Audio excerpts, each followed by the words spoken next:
Hi, so in this video, I'm going to be talking about the interview question termed as class photos. So basically, you will be given two arrays, and based on some condition, you have to output either true or false, right? So in this case, the output, as you can see on the screen, is true.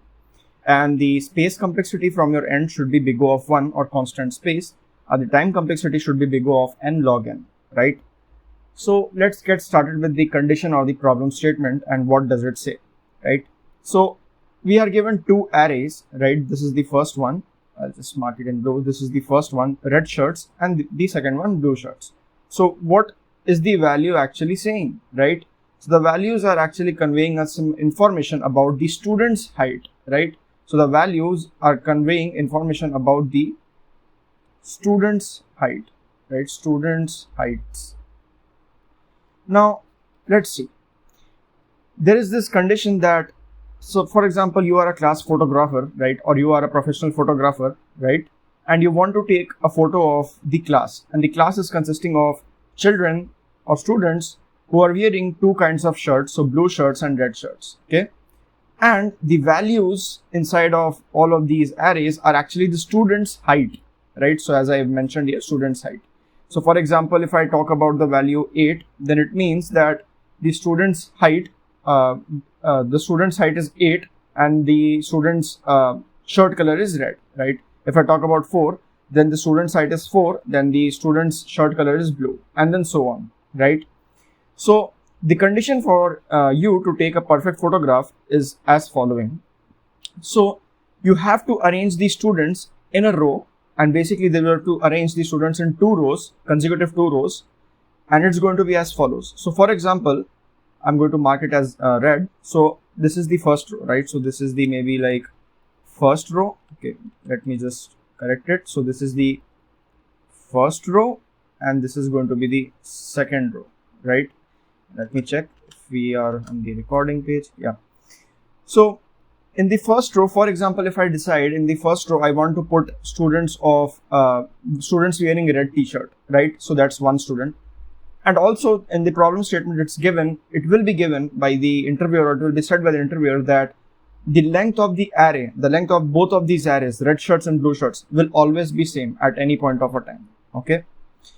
And the heights are never going to be 0 or negative. So it will be strictly positive, right? Or a positive integer greater than 0. Okay, it should be starting from 1 till infinity and whatever the case may be. Okay, so for example, if I place one student in the first row, right? So how many students are there, right? Let's just figure out. So there are 5 students, right? In both of the arrays. So if I'm doing like this, right? So if I'm like placing maybe like in the first row, red students, and then I say that, okay, I don't know why, but I feel like I place one blue student up here, right? Then that's not, this is not a proper configuration. What I want from your end is you have to be placing students of the students wearing the same t-shirt color in one particular row, right? So for example, if I place reds on the first row, then definitely I'm left with the blues, right? So these are the blue students standing up here, okay, in the blue section. And it's not possible, and it's not, and the restriction up here is that you cannot have multiple colored students or the multiple colored shirts in one single row, right? I hope that makes sense, right? So two possibilities are that red is in the first row, blue is in the second row, or blues are in the first row and reds are in the second row, right? That's the two possibilities. Now let's see what are the other two conditions. I mean, this is the first one. So the last condition is as simple as basically height, right? So basically heights are given, right? And imagine you are clicking a photo, right? And you want the photo to be as perfect as possible, right? And you are a professional photographer. So for example, I have a student here, the red one is up here and the blue one is behind, right? And the blue one is behind. So the blue one is behind this, right? So you want the blue or the behind one, right? So you want the person standing behind red to be taller than red and strictly taller than red, right? So strictly taller than the person in front, right? As simple as that. strictly taller than the person in front. Now imagine I have a situation where students are standing like this. So for example, this is one student and the other student is kind of smaller than this, right? And it's standing behind it, right? So blue is standing behind red. So when I click the photograph, this student will be hidden, right? The student will be hidden. And therefore, I won't be able to capture all the students. That's my problem here. So again, I'm talking about the problem statement of the condition that if a student is in the front, then the student who is standing at the back should be strictly larger or greater in height so that he appears, right? At least his face appears. And definitely this student will definitely appear. So now that we are clear with the problem statement, right? I'm going to be talking about how I'm going to be arranging this, right? So first of all, I'll try to find the maximum, right? So I'll try to find the maximum of both of these arrays or the heights of the students. So maximum in red is MR. So maximum in red, MR. So max red is 8, right? And max blue is 9, right? So what do you think? Who will be in the first row or who will be standing at the first, right? And who will be standing at the back?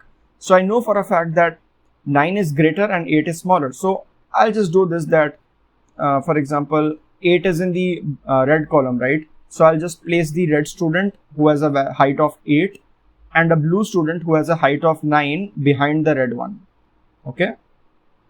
And this kind of makes sense, right? Now that I've done this, now I'm restricted that in the first row, right? In the first row, I'll be placing all reds and behind all reds, I'll be placing all blues. And when I do that, I'll check that if this condition, right, follows for all the students or not. As simple as that. Okay. So for example, in this case, I'll just kind of erase everything up here. So in this case, maybe I can try to take the values in a greedy manner, right? I'll take the values in a greedy manner. What do I mean by that? You'll just figure it out. So this is the first row, right? This is the first row and this is the second row. Okay. I want the second row students to be greater than the first row students, right? As simple as that. So maybe like I can place one blue guy which has a value of 9 and then the red, no, I'll be placing the red one first and then the blue one, right? So I'll just have it like this. So I have the red guy here, right? So this is having a height of 8 and then I'll be placing the blue guy behind, right? This is the blue guy behind. It's having a height of 9. So at least his face will be visible and the entire body of 8 will be, the guy who's standing in front with a height of 8 will be visible, definitely, right? Then 9 and 8 are done. Let's see what we are left with. So I'll have, since I have picked red in the first row, so I'll be filling it with the reds, all reds, right? So maybe I can pick greedily 5, right? So I'll just make this height with, make the student stand here with height 5. And then what should I be choosing, right? What should I be choosing for the blue one? Well, for the blue one, here we have various options, right? We can pick maybe 6, right? Or 4, 5, right? But again, you can see here 4 is less than 5 and 5 is equal to 5. Again, if something is equal to something, right? So it's completely directly hidden behind them, right? So that's not also possible. I want it to be strictly greater, right? So the person standing behind it, I want it to be strictly greater, right? So for 5, I can see that 6 is possible arrangement. So I'll just place the student, blue t-shirt student with the height 6. So this has been done. Perfect. Now, again, I will be picking maybe like 4, right? I'll be picking 4, right? So the red person with the height 4 is standing now. And maybe I can pick 2, 4. Again, 2 is basically smaller. So I cannot have 2 here because 2 will be hidden. 4 is equal to 4. So I cannot have it. 5 is greater than 4. So I'll have 5 here, right? And 4 and 5 are done. Okay. As simple as that. And in the next step, I'll be picking maybe like, maybe I can just pick 3, right? So 3 is standing as of now with the height 3, right? I mean, the height of the student is the red shirt is 3. So what should I be placing behind? A blue student or a student wearing the blue shirt with a height greater than 3, right? So I can see that a height greater than 3 is not 2, right? It's definitely 4. So 3 and 4 are done. I'll place the 4th one. As simple as that, right? And again, we are left with only one situation here. So 1 and 2, I'll just cross them. I'll place the student with the height 1, right? And at the behind, I can place the student with height 2, right? As simple as that. And we can see here that for the entire time, right, we have not mixed up the students' colors, right, or the shirt colors. We have red in all one rows, right? I mean, we have red shirts in one row and blue shirts in the other row, right? And we have the condition following for each and every student. So 9 is greater than 8, 6 is greater than 5, 5 is greater than 4, 4 is greater than 3, 2 is greater than 1. And this is a perfect photograph, right? Let's just figure out with some random example or random test cases here. So for example, the red ones, right? So the red array is, just imagine the red array is given as 1 and 5, okay? And maybe like the blue array is given as following. So blue array is maybe like 2 and 4, okay? As simple as that. So I can see the max of red is 5 and the max of blue is 4. So to begin with the answer, I'll definitely have the red one behind, right, and blue one first. So I'll have blue one standing in first, right? So it is having a height 4, and the red one will be having a height 5. So it's going to be standing behind. But again, now I have a restriction that in this row, all reds will be there, and in this row, all blue will be there, right? So I'm done with 5 and 4. What's the next value? Let's see. Next value is saying that blue is 2. Okay, I do a naive approach. I just place blue here, right, with the height 2. Now it's saying that I'm left with only one value of red, which is 1. So can I place 1 here? No, I cannot, because this guy is having a height of 2. This guy is having a height of 1, right? As you can see here. So what will happen is that this guy is going to be hidden behind the blue one. So it's going to be looking like this in a real life scenario. If this is the guy with height 2 and this is the guy with height 1, it's going to be hidden behind it, right? So this red guy is hidden, and therefore I won't be having a perfect photograph, and therefore I'll be returning in this case false, right? And I think you might have figured out why we have returned true here, right? Because our condition was matching here, right? So the best way, or the time complexity is also given up here. It's n log n, and the space complexity is big O of 1. So how do I approach this? Well, I can do one thing is that I will just sort these two arrays, right? I'll just sort these two arrays, and then we can figure out what the time complexity comes out to be, okay? So let's see. I've just created one class here. I'll just write the few prerequisites. Perfect. Now maybe I can take the same example. So red shirts and blue shirts, right? So I'll just write, to save time, I'm just writing red here. And then up here I can just write blue, okay? So in red we have 5, 8, 1, 3, 4. So we have 5, 8, 1, 3 and 4, right? In blue we have 6, 9, 2, 4, 5. 6, 9, 2, 4 and 5, okay? What I'll be doing is, maybe I can pass this to a function, or maybe compute it up here itself, right? So maybe I'll just pass it to a function because it looks good and it's organized, right? So and then at the end I can just print result, okay? So what should I be naming the function? Let's see. I sometimes make it complicated, but let's name it as class photo valid or not, right? And then I can have the red and then blue, okay? As simple as that. So I'll just create this function here. It's termed as define class photo valid or not, right? I think I made a little spelling error here. Yeah, perfect. So red and then blue, right? As simple as that. I'll have the length of the arrays, right? And both of them have the same length as I've mentioned in the explanation, right? So you don't need to panic about that or worry about that. So this is actually red. I'll find out the maximum from both red and blue. So find out max from both red and blue, right? So max from red will be basically max underscore red is actually max of red, as simple as that, right? Or maybe I can just do one thing, that since we have to sort them, right? I'll just do that. So I'll just have sort red and blue arrays, right? So I'll just write red dot sort, okay? And then I'll be sorting this in maybe reverse order, right? That can also make sense. Or I can just leave it like this, right? So red dot sort and then blue dot sort, okay? Now find out max from both red and blue. Now that I've sorted this, I know for a fact that my last value will be the maximum as possible, right? So I'll just write max red is red of red of, I can even write n minus 1 here, or in Python I can write, to retrieve the last element I can use negative indexing. If you don't know about Python, then in Python we can use negative indexing. Minus 1 is basically the last index, or I can just simply use n minus 1, right? It doesn't matter. And the max blue is blue of, let's just use minus 1 here, as I've mentioned here, right? As I've mentioned here, right? It's going to be the same thing, right? Or you can even use blue of n minus 1, right? As simple as that. Now I'll check that what will be in the first row. Now don't confuse the first row up here. It's a little different meaning up here, right? So don't confuse the first row with the second row, right? You might be like, we all have this thing, right? If we draw a matrix, then the first row is this one, right? The first row is basically this one. But in this case, the first row is the student standing in front, right? And the second row is student standing at the back. So maybe I can just write it like this. Maybe like student in front, or maybe I can write color of shirt